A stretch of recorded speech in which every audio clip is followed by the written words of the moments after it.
महेंद्र सिंह धोनी 33 साल की उम्र में टेस्ट क्रिकेट से रिटायर हुए थे। एबी डिविलियर्स 34 साल की उम्र में रिटायर हो गए। विराट कोहली साहब 36 साल की उम्र में रिटायर हो गए। लेकिन सर जडेजा जो हैं वो 36 साल की उम्र में नए नए लॉन्डो से कॉम्पीट कर रहे हैं, और सिर्फ कॉम्पीट नहीं कर रहे हैं बल्कि एक्सेल कर रहे हैं। मतलब ऐसा लगता है कि जडेजा का कंपटीशन अब सीधे जो रूट से हो गया है। वैसे सीरीज में जो रूट से 1000 रन बना चुके हैं, केएल राहुल से थोड़े नीचे, और केएल राहुल करियर का ये पीक था, शुभमन गिल के बाद में वो है। मतलब जडेजा वर्ल्ड क्रिकेट की हिस्ट्री के पहले ऐसे ऑलराउंडर बन गए हैं जिन्होंने एक टेस्ट सीरीज में 500 प्लस रन बनाए हैं 6 नंबर से नीचे आकर। इंडिया के, दुनिया की अगर आप बात करोगे तो केवल 2-3 खिलाड़ी ऐसे हैं और बहुत ज्यादा नहीं है।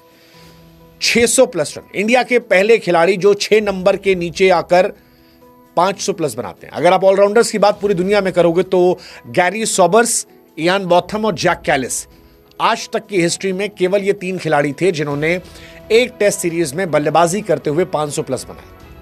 इंडिया से कपिल देव, पाकिस्तान से इमरान खान, शेन वॉटसन ये नहीं कर पाए थे। केवल 3, गैरी सॉबर्स, बॉथम और कैलिस, और चौथा नाम जो है वो हमारे सर जडेजा का है, रविंद्र जडेजा।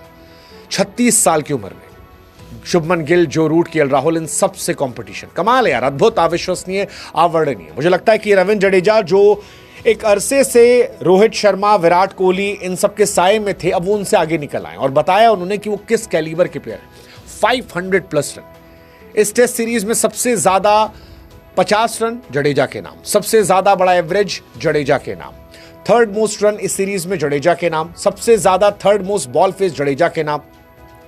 और ये सब कुछ तब है जब इंडिया प्रेशर में थी। सेकेंड इनिंग में जडेजा की परफॉर्मेंस कहीं ज्यादा बेहतर है। जडेजा आमतौर पर लोअर मिडिल ऑर्डर से खेले थे, और इंडिया का टेल आप जानते हो खत्म है, शुरू होते ही खत्म हो जाता है।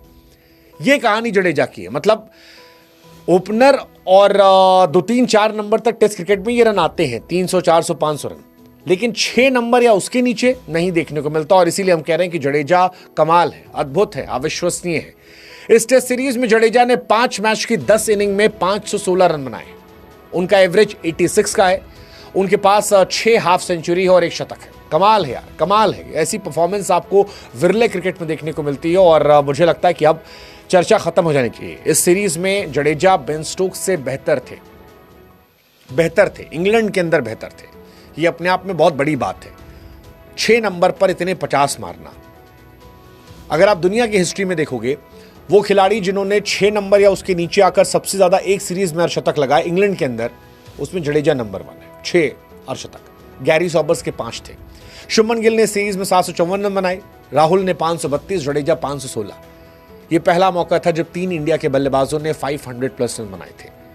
मतलब ऐसा लगता है जडेजा के पास कितना समय है। और सबसे बड़ी बात है कि इंडिया बीते एक दशक में टेस्ट क्रिकेट में जो राज कर रही है, उसमें जडेजा की बहुत बड़ी भूमिका है। जडेजा ने हमें कितनी बार बचाया मैं एहसास नहीं है, बस वो उस तरह से उनके बारे में चर्चा नहीं होती है। Truly this man deserves more followers.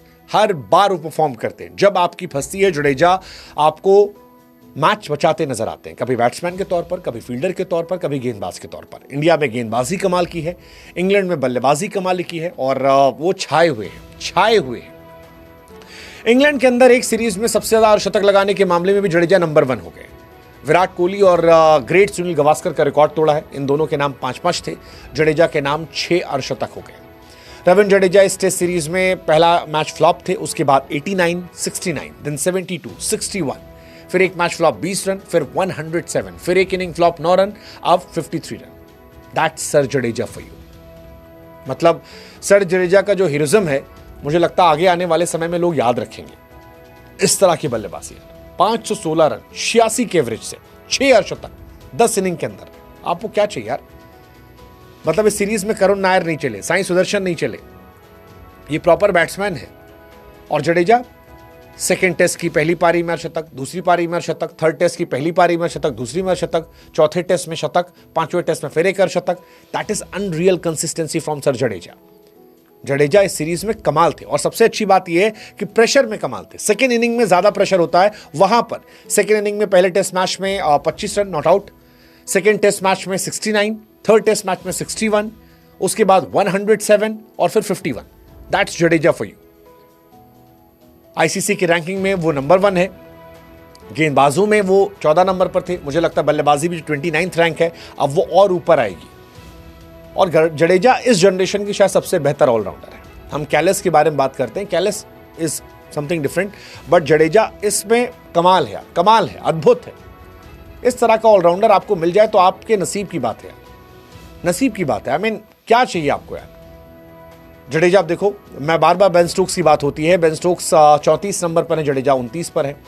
Bowling में जडेजा 14 नंबर पर है, बेन स्टोक्स 42 पर है। ऑलराउंडर में वो नंबर 1 है, बेन स्टोक्स 3 नंबर पर है। कोई तोड़ ही नहीं है। जो रूट से कहीं ज्यादा रन जडेजा के हैं। अगर जो रूट एक लंबी पारी खेलते हैं 100-150, तो शायद कहीं उनसे आगे निकलेंगे। और सबसे अच्छी बात है कि जडेजा 36 साल की उम्र में कर रहे हैं, बैटिंग कर रहे हैं, बॉलिंग कर रहे हैं, T20 खेल रहे हैं, ODI खेल रहे हैं, टेस्ट खेल रहे हैं, हर जगह परफॉर्म कर रहे हैं। और टॉप जो प्लेयर्स हैं उनकी जो टॉप पीक फॉर्म है उनमें तोड़कर उनसे आगे निकल रहे हैं। That's Ravindra Jadeja for you. Hats off यार, India is lucky to have someone like sir Ravindra Jadeja.